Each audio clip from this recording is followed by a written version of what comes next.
Hi everyone. How's it going? Wait. Did you see this picture? It was 10 years ago, back when I was a student in the UK, and it was 10 years ago that I came to Shanghai for the first time. 10 years after, I'm back, and I'm super happy to be here. So hi. So, I've been at Voodoo for a year now. I was a publishing manager for a long time, so I know the back of the scenes. And then I decided to open the Comunications department, because it's really important to put names on faces and to meet you guys. So a reason why we're here, one of them. The object and subject of my presentation today is going to be to, first of all, give you some quick info about who we are, what we do. You probably know, but it's okay. And afterwards, I'll give you a case study on aquapark.io. So let's do it. So this is who we are, very humbly. We're very happy to be here. And our mission statement, which is no surprising for you, is that we want to empower studios to bring free and entertaining games to hundreds of millions of people around the world with you guys. And you know, studios are the biggest resource and the biggest value and the biggest partners that we have. So, we started publishing in 2016 with Paper.io, made by our team in Montpellier in the south of France, and Fightlist. Before that, we started as a studio, and I think experience is one of the key words in the path of Voodoo, and we've learned a lot of things since 2013. Working on a game in the dark, not knowing where it goes, not leveraging data, and learning on the way. I'm just going to come back to the previous slide. Today in 2019, we have a bit more than 30 games. I think it's around 36 if I'm not wrong, that were launched. And especially 20 in Q2, we're going to come back to it in one of the future slides. I'm going to give you 3 main points of our culture as a publisher, right? First one is that we're super data-driven. 2 very probing examples. The first one is a game called Numerous Quiz. The other one is Fightlist. So we started working on Numerous Quiz, improving the UI, trying to revamp everything.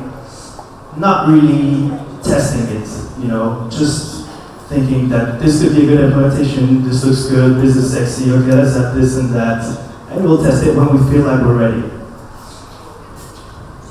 Fightlist was completely different. We tested super early. We had great KPIs, so we always had these reminders that there's a green light on the way, that you can go forward. Because it's super easy to become emotional with your prototypes, and if you work on something in the dark for a while and you have bad KPIs, you're going to be very sad.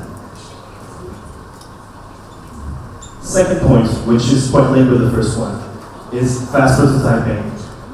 It's something that we really recommend to studios to do. The first game, it's a very old one that we worked on. It's called Boom. It took 9 months to work on.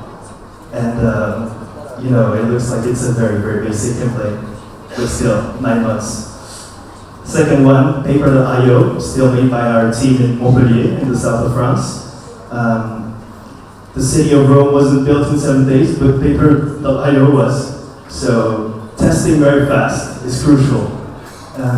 Of course, it was not only made in 1 week, there were some improvements along the way, some live ops, incrementals, and things like this. Third point of our culture is that we tend to have high standards. So, this is Hold.io that you know, and this is the whole. Both games have been made by the same team. This one had some very decent metrics and was publishable.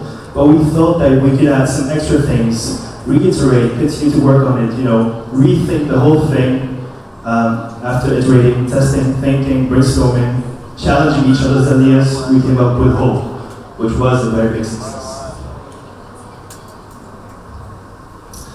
So at the beginning of the year, I was reading a newspaper online that was saying that the party is over for hyper-casual.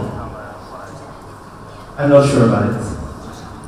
If you look at the stats from Sensor Tower, from Voodoo and all the competitors, right? So the whole hyper-casual market, basically, You can see a 50% growth year on year. Of course, there are some hiccups like this one, but it's normal because it's due to seasonality. If you look at it, the slope is beautiful and going up north. With in May, 65 million downloads, and in June, almost 80 million downloads. So, intense.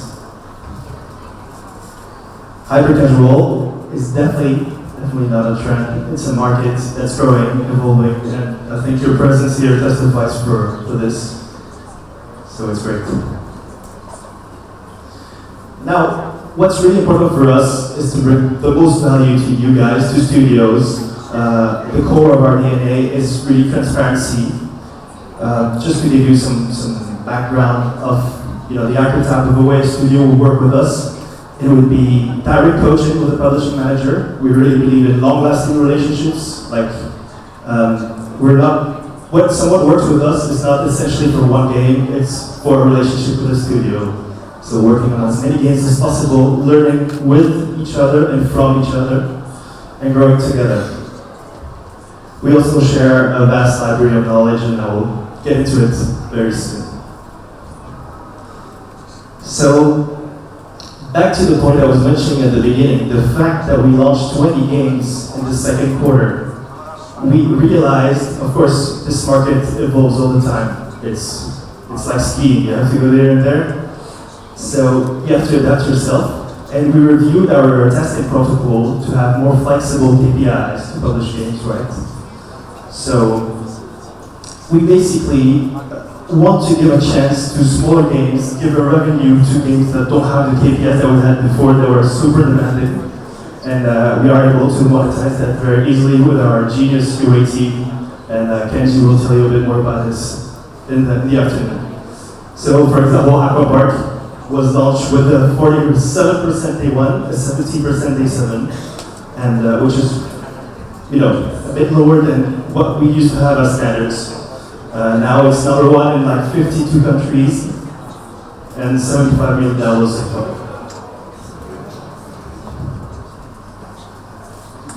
Let me give you a little info about aquapark.io. So the whole steps from prototype received to game launched.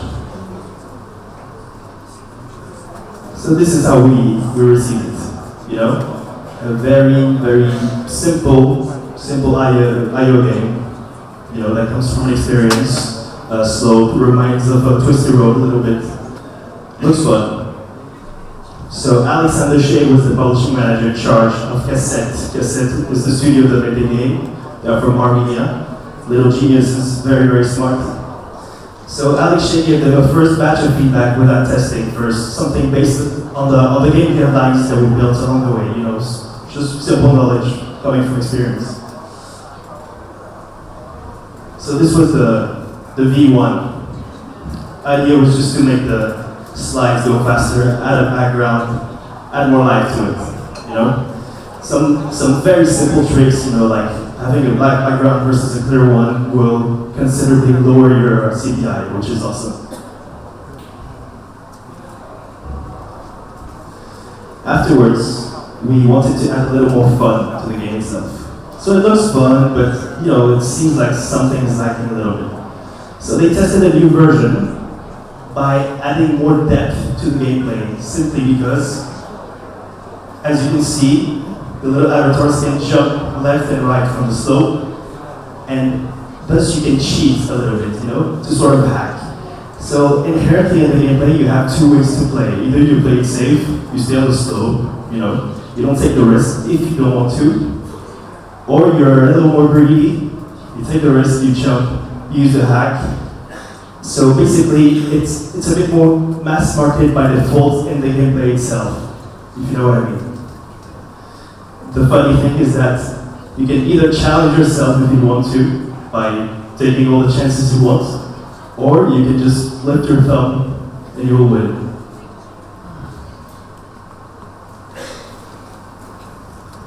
So this is the version that was launched, version that was made live.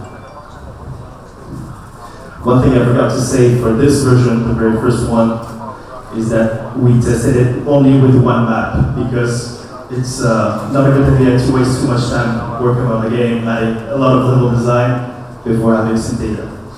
And at this point, we had 40% day one, it was something like 11% day seven, and a CPI revolving around 40 cents. So promising, but not there.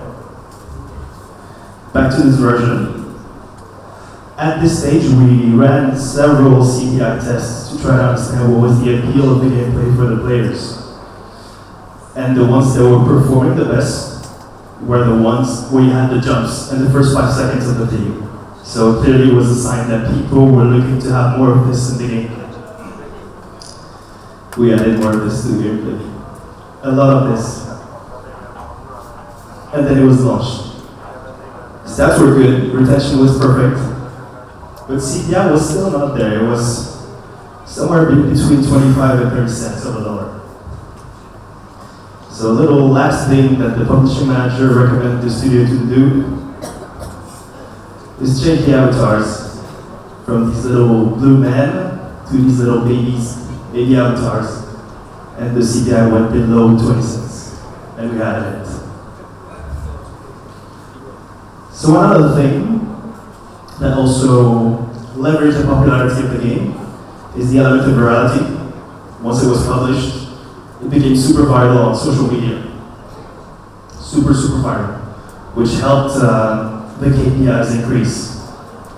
Afterwards, our team of live ops took over the project and is working hand in hand with Cassette, with the studio, to keep on A/B testing, adding new features, making the LTV of the game as long as possible by keeping the players entertained. That's it. What's a good studio for us? It's a studio between 1 to a million people. Could be anything. We have hits made by one person, like Splashy. Hits made like Neon Plays Games, World of Splat. There are 60 people now. I think one of the main conditions is that you have to be passionate and resilient. It's a very counterintuitive market for gamers or for developers that come from a more mid-core environment. Because by default, you want to challenge the players, right? You want to give them something a little difficult, you want them to fight. But hyper-casual is something that needs to be understood by anyone. By my child, I don't have a kid, my grandmother. That's something to be understood in the first 3 seconds of the game. That's crucial. I think the golden sentence you have to put on your screen is you have 3 seconds. That really helps. What we offer as well, when you work with us, is open source knowledge. We share everything that we've learned about the industry, even the fresher theories, like we talk about everything. We help you in the ideation process, as the example that I displayed before. We have a sort of a mini Bible, basic rules of hyper-casual games guidelines, things that work for sure and that can bring you from an MVP prototype to a V1 that has promising stats. And gameplay features. These are translated by many different things, but they could be tutorials. So we have a dashboard online, which is the place where you're able to test all the games that you have for free on us, because we want studios to focus on what they love, making games. Don't worry about the rest, just, have fun. What we understood, what is CPI, how to reduce it, the YouTubeability of a game, the element of satisfaction in the gameplay, and all these things combined are really central. Also, every 2 weeks, we have a live stream every Thursday. Very nice. With our community, you can come, you can ask your questions. It's in the Paris office. If you're in Paris, you can knock at the door, come join us for tea or coffee. We're very open. To the point that we've started to hold a lot of events. That's quite recent. So we organized a couple game jams in Turkey, Ukraine. We did an event in London recently as well with our favorite studios, our partners, people who want to make it, people who want to release their game. And it's funny because when you organize these events, you realize that there's no archetype of a good studio. Like the guys who did Flip Dunk, there are these two English guys from the countryside, they're like 19 years old, super shy.